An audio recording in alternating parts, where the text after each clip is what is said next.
দাঁতের চিকিৎসা নিতে গিয়ে ভুল চিকিৎসার কারণে মৃত্যুর সাথে লড়াই করছেন সরকারি ব্রজমোহন কলেজের দর্শন বিভাগের ছাত্রী শাজনীন আহমেদ সাদিয়া। বর্তমানে তিনি শের-ই-বাংলা মেডিকেল কলেজ হাসপাতালে মুমূর্ষু অবস্থায়। জানা গেছে ২ মাস আগে দাঁতের ব্যথা নিয়ে বরিশাল সদর রোডের doctor Amaj maxillofacial surgery and dental কেয়ারে ডাক্তার ইকবাল হোসেন আমানের চেম্বারে যান সাদিয়া। সেখানে প্রথমে আক্কেল দাঁত সোজা করার কথা বলে চিকিৎসা হয়। পরে রুট ক্যানেল ও ওষুধ দেন ওই চিকিৎসক। ওষুধ সেবনের পর থেকেই সাদিয়ার শারীরিক অবস্থার অবনতি ঘটে। আমি যখন ব্যথা নিয়ে যাওয়ার পরে এই ওষুধটা যখন দিচ্ছে দেওয়ার পরে আমি ওনাকে বলছিলাম যে আমার এই ওষুধে অনেক সমস্যা হয়েছে, ওষুধের সমস্যা হচ্ছে আমি কি এটা বাদ দিব কিনা, যে মাথা প্রচন্ড ঘুরাইতেছে, অনেক ঘুম আসতেছে, মানে এক কথায় মানে শরীর পুরো আমার শেষ অবস্থা এরকম বলছিলাম না। তো এই বলছে তো সমস্যা নাই, আর কন্টিনিউ করো, কন্টিনিউ করলে ঠিক হয়ে যাবে। তো এই কন্টিনিউ করতে করতে করতে করতে এক সময় অনেক কিছু সমস্যা হয়েছে। তারপর আমি হচ্ছে আম্মুকে জানাই যে আম্মু এরকম এরকম তো অবস্থা, মুখে অনেক ঘা হয়ে গেছে, তারপর খাইতে পারতেছি না। আমার মেয়ের মানে দাঁতে ব্যথা ছিল, মানে একটা দাঁত ছিল আক্কেল দাঁত, ওটা প্রচন্ড ব্যথা। পরে ওই ডক্টরের কাছে আমরা নিয়ে গেছি।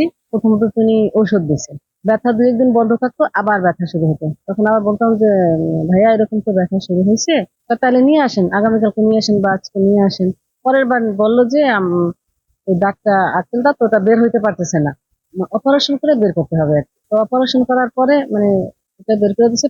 পরের দাঁতটা এটা একটু সমস্যা ছিল, ব্যথা ২ দিন ভালো ছিল, আবার সেই ব্যথা, মানে ব্যথা কি প্রচন্ড ব্যথা। বসুন্ধরা টিস্যু, অশুদ্ধতার বিরুদ্ধে এক বিন্দুও ছাড় নয়। বিশেষজ্ঞ চিকিৎসকরা জানান, দাঁতের চিকিৎসার পাশাপাশি ওষুধের প্রতিক্রিয়ায় নতুন জটিলতায় ভুগছেন সাদিয়া।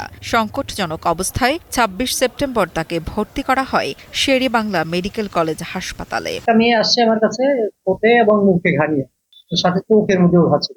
দেখলাম আমি এরপরে মুখ আর চোখ দেখার পরে হঠাৎ করে আমার নজর পড়লো যে আমার সারা শরীরই ঘা। তো আমি ওই পেশেন্টকে জিজ্ঞেস করলাম, ওর মাকে জিজ্ঞেস করলাম যে এর আগে ও কোনো ঔষধ খেয়েছে কিনা। দেখেই আমার মনে হয়েছে যে এটা কোনো ড্রাগের রিয়াকশন হইতে পারে। তো আমি ওর মাকে জিজ্ঞেস করলাম যে কোনো ঔষধ খাইছে কিনা। ওর মা একটা প্রেসক্রিপশন বের করে, আমি ভালো করে দেখি নেই কোন ডাক্তারের প্রেসক্রিপশন, একটা প্রেসক্রিপশন বের করে দেখালো, ওইখানে কিছু দেওয়া ঔষধ লেখা ছিল।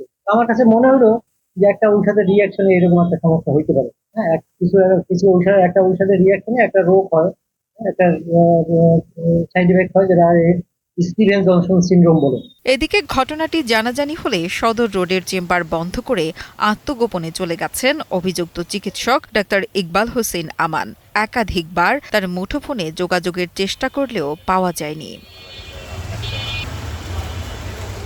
জিয়াউল করিম মিনারের পাঠানো তথ্য ও ভিডিও চিত্রে ডেস্ক রিপোর্ট, কালের কণ্ঠ।